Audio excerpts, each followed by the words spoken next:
Hello, I'm Ray with yet another podcast episode, this time all about an English village.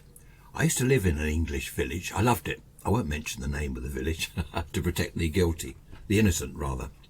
I, believe it or not, I was a parish councillor in the village.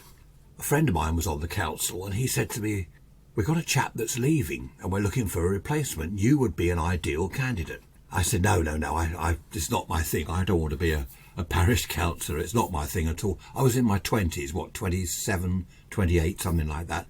Last thing on my mind was being a parish councillor. And he insisted, "Oh, come on, you'd be perfect for it. You live in the village, you're ideal." He talked me into it. He said, "Look, come along to the village hall. We're meeting on, I think it was Thursday, at 7:30. That's when the public come in." He said, "Get there half an hour before, get there at 7, I'll introduce you to the others." So I really didn't want to do it, but I went along on the Thursday. I actually put on a shirt and tie and jacket just to look a little bit respectable. He introduced me to the others. There were half a dozen or so. He said, "This is Captain Hargreaves." And this chap with the big moustache, "Oh, welcome aboard, old man. Oh, welcome. What? And I almost burst out laughing. I was able to restrain myself. And I said, "Good evening, Captain Hargreaves." And someone, "Oh, this is Charles. This chap Charles. Oh, yes, fresh blood, new young blood. Yes, just what we need in the village." I was just thinking that this really isn't me. It's not me at all. I didn't know what I was doing there in this village hall, which was much more than a large wooden shed, really, a big hut. It smelt of, I don't know what it smelt of, a village hall, I suppose, sort of musty and horrible. All these old people, I don't know. Then this Captain Hargreaves chap, he said to me, "Oh, well, we're discussing the bench by the bus stop, don't you know, this week." He said, you know the bench by the bus stop?" I said, "The bench? Oh, the seat by the bus stop." I said, "Oh, yes, I know the seat." I didn't know where he meant at all. I didn't know what he was talking about. "We're going to discuss moving the bench either a couple of feet forward or a couple of feet back, don't you know." I said, "Oh, okay, yes, well, that's interesting." I checked my watch. I should have been in the pub, really, the pub just a few doors away. I'd have been far better off in the pub, chatting up the barmaid. She was rather nice.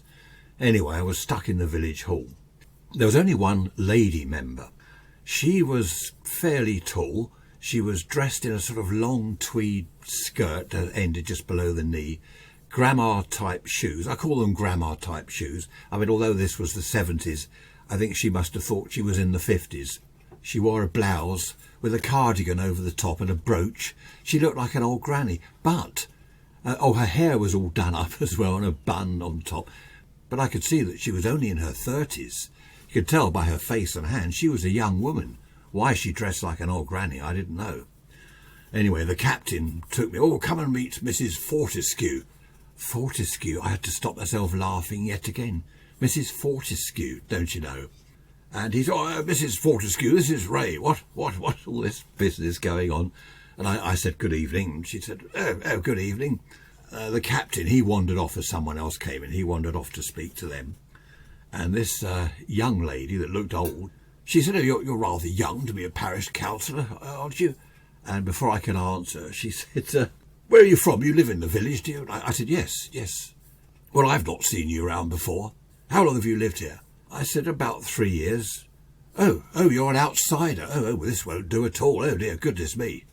She then asked me what I did for a living. What do you do? Where do you work, young man?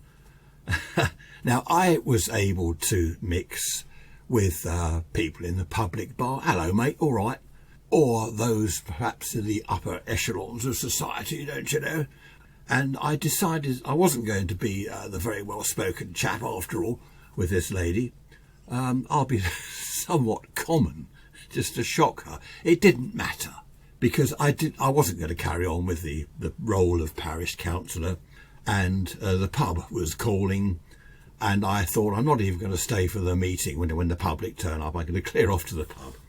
She again asked me what I did for a living, and I said, "Well, a bit of this, bit of that, know what I mean?" She said, oh, I say. I said, "Well, wherever there's a few quid to be earned, love, you'll find me there. No income tax, no VAT, eh?" And her face was just sheer horror.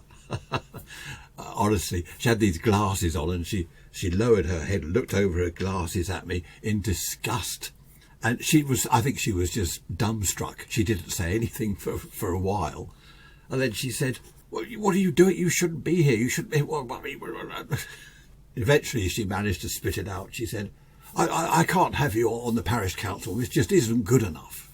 So I said, well, why not, love? You know, what's wrong? Well, I'll be all right in the council, won't I? I've always wanted to be a councillor. She said, are you from London or somewhere? I said, no, I'm not. No, I was born down here. Well, I said, my old man was from London, though. He come from up in the smoke, know what I mean? And I'm doing all this stuff. And her face, she went deathly white. Anyway, she wandered off. Captain Hargreaves, I say, Captain Hargreaves, I need to have a word with you. She wandered off over there to speak to him. I was about to head off out of the door to the pub. My friend that had introduced me to them all, he'd long since disappeared. I don't know where. He'd probably gone up the pub. Anyway, I could see she was talking to Captain Hargreaves, and they were both looking over at me. And then Captain Hargreaves came across, and he said, I say, old man, I think you've upset Mrs. Fortescue. What? I said, have I really, Captain? Good grief! Last intention, I certainly didn't mean to upset the lady. He said, oh, well, I don't know what you said to her, but she's in a state of shock.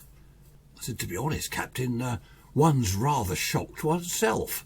Oh, what do you mean? What do you mean? I said, well, it's her suggestion. She suggested something rather... And I looked around to make sure I couldn't be overheard. I leaned forward and lowered my voice. I said, rather disgusting. And he said, disgusting? Well, what sort of suggestion?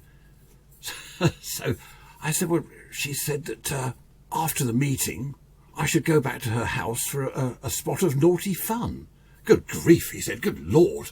I say, Mrs. Fortescue said that? I said, she did, Captain. I said, as you can imagine, I'm in a state of shock. And he said, I can't believe this of Mrs. Fortescue. I just can't believe it of the woman. I know she's only in her 30s and her husband works abroad in the diplomatic corps, don't you know? But she's a highly respected young lady in the village. I just don't understand this at all. And I said, I think it best that I leave, Captain.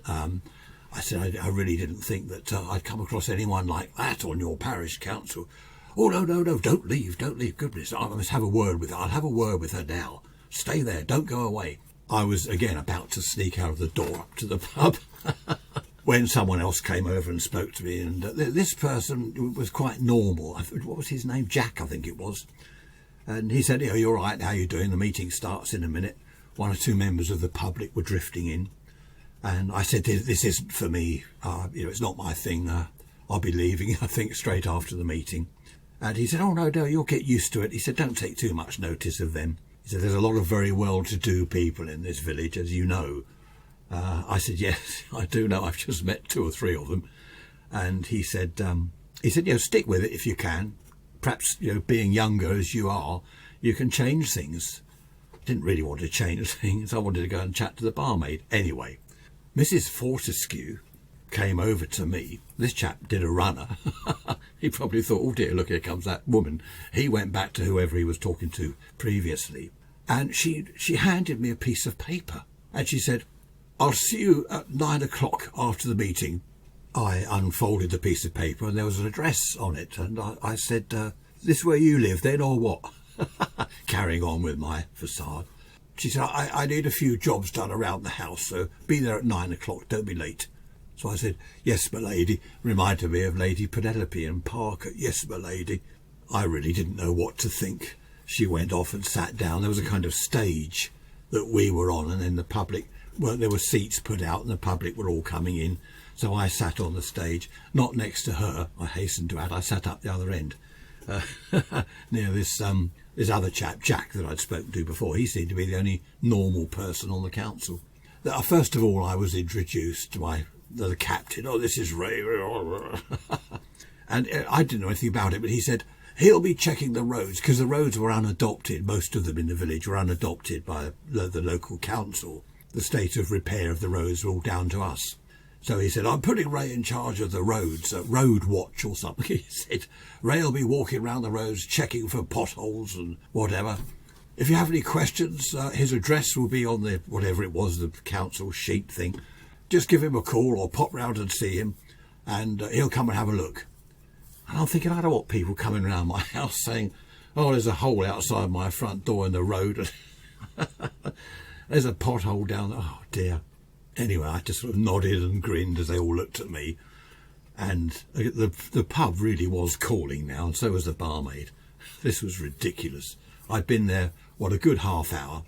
The meeting was now well underway, and I was wondering how long it would go on for. I couldn't really leave. I was sitting on the stage with the other councillors. Then they started discussing this bench. Should they move it forward a couple of feet? Because there was grass in front of it. If they moved it forward a couple of feet, people sitting on the bench, their feet would then be on the pavement. And other people saying, yes, but people walking on the pavement could trip over their feet. That's why the bench is back a couple of feet. So I said, well, why don't we just put a couple of paving slabs in front of I nearly said the damn bench, because it was all mental. And I just said, why don't we put a couple of paving slabs in front of the bench instead of the grass? Oh, well, damn good idea. Oh, there we are, you see. Oh, glad we've got Ray on board now. So that was that. My motion was carried. There were quite a few people in I suppose they were the audience. One or two rather attractive young ladies that I'd noticed. And I was keeping an eye on them rather than listening to what was going on. I just nodded and grinned. Or frowned as appropriate with various comments. I just copied other people when they're all going, oh, no, I'd be shaking my head, oh, no, oh, that's a good idea, oh, yeah, I'm nodding in agreement. But I was eyeing up these young ladies in fairly short skirts. The meeting soon came to an end, and I must admit, I found it not enjoyable, but quite funny. It was amusing, and I did even wonder whether I should attend the next meeting. I believe they were fortnightly, I can't remember now, fortnightly or monthly. Anyway, the various members of the public were sort of all milling around and chatting to each other. The councillors were going down each side of the stage. There were steps down to the floor of the hall. I followed Jack down and I said goodbye, and I said goodbye to Captain Hargreaves. I tried to steer clear of Mrs. Fortescue, who was watching me. I could feel her eyes burning into me. She was watching me. I managed to slip out of the hall, and I followed one of the young ladies out, actually, that I'd been looking at in the audience. And when we got outside, a lovely summer evening, we got outside, and I said, did you enjoy that? Was that all right? How do you think I was my first time there? And she said, oh, yes, very good, very good. I said, would you like to come for a drink? I'd pop it up to the pub. And she was just about to say something, and Mrs. Fortescue came out of the village hall, looking at me, frowning at me. Don't be late, she said, and she checked her watch. You've got 15 minutes, and she walked off. I went after the young lady, and I said, oh, don't go away. Would you like to go to the pub? I had no intention of going to Mrs. Fortescue's house at all. I didn't want to do jobs for her. I wanted to go into the pub with the young lady. She was walking off, presumably going home, and I went after her and said, look, would you like to come for a drink? Oh, no, she said, no, you go after Mrs. Fortescue. You mustn't be late. I know what she's like. You'll be in trouble. She said, I'll probably see you at the next meeting. So that was that. That was a shame. She was rather nice. There we are. I was about to go along to the pub when I thought about Mrs. Fortescue. What did she want? Why did she want me to go to her house? I was intrigued. I suppose, was it curiosity killed the cat? I ambled down the road. I knew the road she lived in. I knew where it was. She didn't have a house number. She had a house name, don't you know, as one does. As I said, it was a beautiful summer evening, so I just ambled down the road. I got to her house. It was a beautiful house, big, huge, detached place. I got there about 9:05, something like that. There were a couple of very expensive cars parked in the drive. Double garage in the front garden. Well, you don't want to know all that, but it was just absolutely beautiful. There was this big rockery in a pond and a pine tree. I rang on the doorbell. She opened the door, looked me up and down, and I was just stunned. She'd let her hair down, her glasses had gone. She was wearing, well, just about the shortest skirt I'd ever seen in my life, this crop top thing. And she looked at me and she said, "You're late." So I didn't know what to do. I was going to run away, but I thought, well, I'd carried on with the sort of fast. I said, oh, sorry, love, I was held up, wasn't I?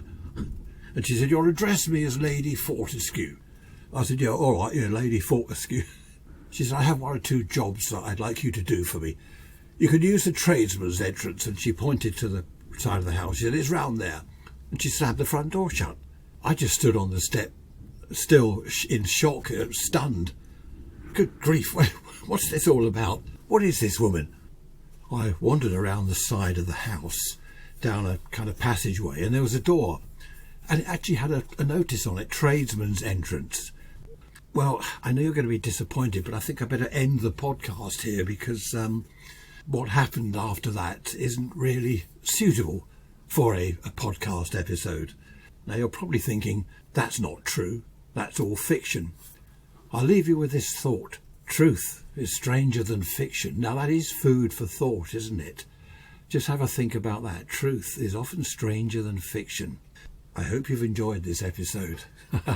I shall leave you now to have a think about that, and I shall see you next time. Thanks for listening as always. Bye-bye for now.